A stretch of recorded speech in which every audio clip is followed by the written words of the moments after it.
Hello बच्चों, तो क्या हालचाल। जैसा कि आपको पता है कि जैक बोर्ड जो है क्लास 10th का जो है आपका क्लास 10वीं का जो है साइंस का एग्जाम, किस चीज़ का, साइंस का, यानी कि जो साइंस का एग्जाम जो है आपका, जिसको आप विज्ञान बोलते हैं, क्या बोलते हैं, विज्ञान। बच्चों वह आपका जो है 8 मार्च को है। कब है? 8 मार्च को ना। जैसा कि आपको पता है कि आपका एग्जाम जो है कैंसिल हो चुका था, हिंदी का और साइंस का, यानी कि जो हिंदी का और साइंस का आपका जो है जैक बोर्ड का जो है क्लास 10th का जो है एग्जाम का हो चुका था, रद्द हो चुका था। और उसका नया डेट जो है आपका कब निकला?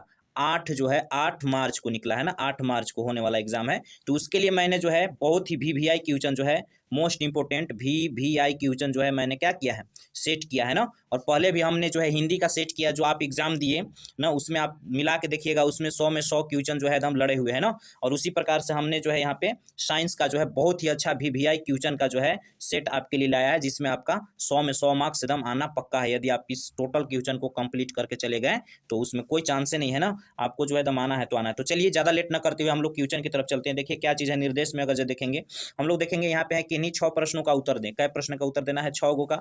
2 मार्क्स का 6 क्वेश्चन होगा, यानी 2 छक 12 नंबर का ना। 2 छक कितना होगा? 12 मार्क्स का जो है यह क्वेश्चन होगा। तो देखिए क्या चीज़ है, पहला क्वेश्चन ध्यान दीजिएगा ना। पहला क्वेश्चन कह रहा है इसमें, कोई वस्तु जो है किसी अवतल दर्पण के ध्रुव तथा फोकस के बीच रखी गई है, बनने वाले प्रतिबिंब का किरण आरेख खींचिए ना। पहला नंबर में आपको जो है किरण आरेख खींचने के लिए आएगा कि आपको जो है अवतल दर्पण जो है उसके ध्रुव और तथा फोकस के बीच जो है कोई वस्तु को रखा गया है, तो उसका प्रतिबिंब क्या होगा ना। दूसरा क्वेश्चन क्या है, नेत्र की समंजन क्षमता से क्या अभिप्राय है ना। नेत्र की जो समंजन क्षमता है उससे क्या अभिप्राय है। तीसरा क्वेश्चन देखिए क्या है, अवक्षेपण अभिक्रिया से आप क्या समझते हैं ना। अवक्षेपण अभिक्रिया से आप क्या समझते हैं। चौथा देखिए, अम्ल का जलीय विलयन विद्युत का चालन क्यों करता है ना। अम्ल का जो जलीय विलयन है वो विद्युत का चालन क्यों करता है। सब क्वेश्चन बच्चों वीवीआई क्वेश्चन है ना, तो ध्यान दीजिएगा ना। पांचवा है, मानव वृषण के कोई 2 कार्य लिखिए ना। कै गो? 2 कार्य आपको लिखना है ना। छठा है, ओजोन परत के अवक्षय के क्या दुष्प्रभाव हो सकते हैं ना। ओजोन परत का जो अवक्षय है उसका क्या दुष्प्रभाव हो सकता है। सातवां क्या चीज़ है, परितंत्र में अपमार्जकों की क्या भूमिका है ना। परितंत्र में जो अपमार्जकों की क्या भूमिका है ना। सातवां के बाद देखिए आठवां हम लोग देखेंगे क्या चीज़ है ना। सब क्वेश्चन एकदम वीवीआई है बच्चों, वीवीआई क्वेश्चन है, ठीक। तो सातवां के बाद हम लोग आठवां क्वेश्चन देखेंगे। आठवां देखिए क्या चीज़ है, निकट दृष्टि दोष क्या है ना, इसे कैसे दूर किया जाता है। निकट दृष्टि दोष क्या है और इसको कैसे दूर किया जाता है। उसके बाद क्वेश्चन नंबर 9वां देखिए, रासायनिक समीकरण को संतुलित करना क्यों आवश्यक है ना। रासायनिक समीकरण जो है उसको संतुलित करना क्यों आवश्यक है। 10वां देखिए क्या है, प्रकाश का अपवर्तन किसे कहते हैं ना। प्रकाश का अपवर्तन किसे कहते हैं। 11 में क्या चीज़ है, विभवांतर का एसआई मात्रक क्या है, इसे किस यंत्र द्वारा मापा जाता है ना, ठीक। उसके बाद 12 क्वेश्चन है, स्वच्छ आकाश का रंग नीला क्यों होता है ना। नीला होता है क्यों, ठीक, ये बताना है। 13 नंबर क्वेश्चन है, व्याख्या कीजिए कि ग्रह क्यों नहीं टिमटिमाते, ठीक। मोस्ट इंपोर्टेंट ये सब क्वेश्चन है, एकदम आने वाला है ना। 14 है, हमारे आमाशय में अम्ल की क्या भूमिका है। आमाशय में जो अम्ल की क्या भूमिका है। 15 में भोजन के पाचन में लार की क्या भूमिका है ना। भोजन का जो पाचन होता है तो उसमें लार की क्या भूमिका है। उसके बाद 16 नंबर, रेडॉक्स अभिक्रिया क्या है, उदाहरण द्वारा समझाए ना। रेडॉक्स अभिक्रिया क्या होता है, उसको किसके द्वारा समझाना है, उदाहरण के माध्यम से समझाना है ना। और उसके बाद देखिएगा 17 नंबर क्वेश्चन ना। 17 नंबर देखिएगा क्या चीज़ है, ध्यान दीजिएगा ना। 16 के बाद 17 देखिए क्या है, बेकिंग सोडा के 3 उपयोग लिखे। बेकिंग सोडा जो है उसके कितने उपयोग लिखना है, 3। फिर जो है आपका जो है 18 में है क्या चीज़, पादप हार्मोन और जंतु हार्मोन में अंतर लिखे। पादप हार्मोन और जंतु हार्मोन क्या होता है, इसमें आपको क्या लिखना है, अंतर लिखना है ना। उसके बाद 19 नंबर है, जैव भू रसायन चक्र क्या है ना। जैव भू रसायन चक्र क्या होता है, कोई 2 उपयुक्त उदाहरण देना, 2 उदाहरण आपको देना है ना। उसके बाद क्वेश्चन नंबर 20 देखिएगा, उदासीन अभिक्रिया क्या है, 2 उदाहरण दे। यानी आपको जो अभी आप इधर देखिए यहाँ पे जो है ध्यान दिए आप, क्वेश्चन नंबर क्या चीज़ ध्यान दिए कि यहाँ से आपका जो है क्वेश्चन नंबर यहाँ पे जो है 1 से लेके जो है यानी 1 से लेके 20 तक ना, 20 तक जो हमने सेट किया है, तो ये सब 2 मार्क्स के हैं, यानी 2 छक 12 नंबर, इसमें 6 को आपको बनाना है ना। तो इसी में से 6 को आ सकता है, ठीक। उसके बाद देखिए क्या चीज़ है, आगे हम लोग देखेंगे, तो आगे ध्यान दीजिएगा। यहाँ पे निर्देश दिया हुआ है कुछ, ध्यान दीजिएगा तो आपको समझ में आएगा ना। देखिए क्या चीज़ है, देखिए क्या है कह रहा है, ध्यान दीजिएगा कि किन्हीं जो है 6 प्रश्नों का उत्तर दे। 6 गो प्रश्न का उत्तर देना है। 3 मार्क्स का 6 क्वेश्चन है, यानी 3 मार्क्स का 6 क्वेश्चन, यानी 3 छक 18 नंबर का है। क्या नंबर का है, 18 नंबर का है और मोस्ट इंपोर्टेंट है। तो ध्यान दीजिएगा क्या चीज़ है ना, क्वेश्चन क्या कह रहा है, ध्यान दीजिएगा, ठीक।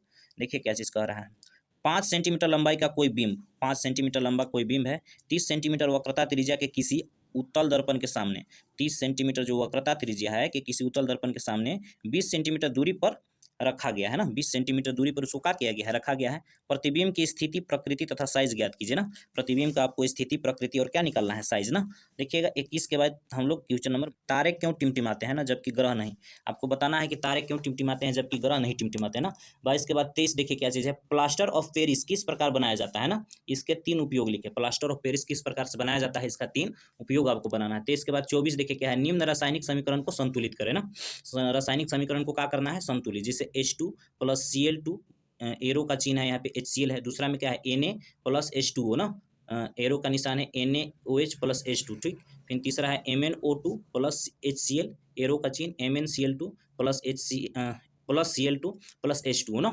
उसके बाद देखिए क्या चीज़ है अगला कि H2 + N2 ना, एरो का निशान है NH2 ना, ये आपको बताना है क्या चीज़ है ना। 24 के बाद देखिए 25 नंबर हम लोग देखेंगे, क्वेश्चन नंबर 25 से देखेंगे, ठीक। क्या चीज़ है, ध्यान दीजिएगा ना, बहुत इंपॉर्टेंट क्वेश्चन है। देखिए 25 में क्या कह रहा है कि सूर्योदय के समय सूर्य रक्ताप क्यों प्रतीत होता है, सूर्योदय के समय जो है सूर्य रक्ताप क्यों प्रतीत होता है। उसके बाद 26 है, उभयधर्मी ऑक्साइड क्या होते हैं ना, उभयधर्मी ऑक्साइड क्या होते हैं। फिर 27 देखिए क्या चीज़ है, बहुत इंपॉर्टेंट VVI क्वेश्चन है। कह रहा है कि जिप्सम क्या होता है, इसको 373 केल्विन ताप पर गर्म करने से क्या होता है ना, यानी कह रहे हैं कि जिप्सम क्या होता है, इसको 373 केल्विन पर गर्म करेंगे तो क्या होता है ना। उसके बाद 28 क्वेश्चन नंबर देखिए क्या चीज़ है, संक्षारण को परिभाषित करें, ठीक, तथा संक्षारण से बचने के उपाय लिखे। संक्षारण क्या होता है उसका आपको परिभाषा लिखना है और इससे बचने का क्या लिखना है, उपाय आपको लिखना है ना। उसके बाद क्वेश्चन नंबर 29 देखिए, अम्लीय वर्षा किसे कहते हैं, अम्लीय वर्षा किसे कहते हैं। आश्वित जल विद्युत का चालन क्यों नहीं होता जबकि वर्षा जल होता है ना, करके आश्वित जल विद्युत का चालन क्यों नहीं होता जबकि वर्षा जल होता है ना। और 30 नंबर क्वेश्चन है, भर्जन एवं निस्थापन में अंतर लिखे। भर्जन और निस्थापन में क्या अंतर है, आपको क्या करना है, लिखना है। The most important VVI question, तो जो आप यह देखे सब जो है 3 मार्क्स का था, कै मार्क्स का था, 3 मार्क्स का ना। अब देखिए आगे देखिए क्या चीज़ है ना, उसके बाद देखिए आगे देखिए क्या चीज़ है। आगे जब आप देखिएगा तो आपको समझ में आएगा, यहाँ से देखिए ना, बहुत इंपॉर्टेंट है। क्या चीज़ है कि किन्हीं जो है आपको 4 प्रश्नों का उत्तर देना है, कै का 4, 5 नंबर का है, 5 नंबर का 4 प्रश्न का आंसर देना है, यानी 4 बचे 20 मार्क्स का आपको जो है इसमें क्या करना है, आंसर देना है। देखिएगा क्या चीज़ है ना, क्वेश्चन क्या है समझिएगा, ठीक। क्वेश्चन देखिए क्या है 31 नंबर की, पार्श्वक्रम संयोजन किसे कहते हैं। प्रतिरोध को R1 R2 तथा R3 को पार्श्वक्रम में संयोजित करने पर समतुल्य प्रतिरोध का व्यंजक प्राप्त करें, यानी पार्श्वक्रम संयोजन किसे कहते हैं। और इसका पूरा फॉर्मूला आपको जो है सूत्र वगैरह निकालना है चित्र के साथ ना।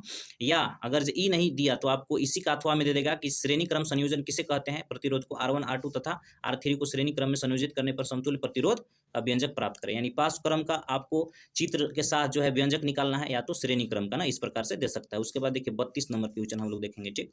31 के बाद देखिएगा क्या चीज़, 32 नंबर क्वेश्चन क्या है, ध्यान दीजिएगा ना। 32 है कि धातु एवं अधातु के 3 भौतिक एवं 2 रासायनिक गुणों में अंतर लिखिए, यानी धातु और अधातु के 3 जो है भौतिक अंतर लिखना है और 2 रासायनिक ना गुणों में क्या लिखना है, अंतर लिखना है ना। 31 के बाद देखिएगा हम लोग 32 हो गया। 32 के इस नंबर अगर जब देखिएगा कि अमीबा में पोषण का सचित्र वर्णन करें। अमीबा में जो है पोषण का जो आपको चित्र बनाना है, जो 5 नंबर का आता है। या 34 में देखिए अगर जो नहीं है तो क्या है, मानव शोषण या पाचन का नामांकित चित्र बनाए, यानी मानव श्वसन तंत्र का या मानव के पाचन तंत्र का आपको क्या बनाना है, नामांकित चित्र नाम के साथ दर्शाना है ना। उसके बाद 35 नंबर देखिए, अनुवांशिकता क्या है, अनुवांशिकता में DNA की क्या भूमिका है ना, क्वेश्चन नंबर 35 है। फिर 36 देखिए क्या है, समवायता किसे कहते हैं, पेंटेन के समवायों के नाम एवं संरचना सूत्र लिखे ना, बहुत इंपॉर्टेंट है। उसके बाद देखिएगा आपको 36 के बाद 37 देखिएगा ना, 37 से आगे देखेंगे, ठीक, क्वेश्चन नंबर 37 से, ठीक।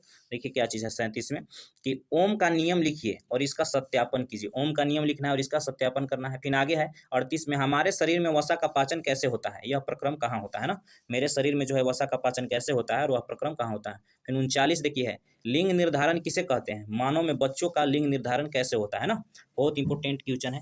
39 के बाद देखिएगा 40 नंबर क्वेश्चन देखिएगा, ठीक, 40 से आगे देखेंगे हम लोग, ठीक। क्या चीज़ है ना, देखिएगा आप तो यहाँ पे देखिए 40 नंबर क्वेश्चन क्या है कि भू संपर्क तार का क्या कार्य है ना, भू संपर्क तार जो है उसका कार्य क्या है, धातु के साथ इत्रों को भू संपर्कित करना क्यों आवश्यक है, ठीक। 40 के बाद 41 देखिए क्या है कि 2 ओम 3 ओम तथा 6 ओम को किस प्रकार संयोजित करेंगे कि ना, संयोजन का कुल प्रतिरोध 4 ओम, पहला में, दूसरा में 1 ओम, तीसरा में 11 ओम हो ना।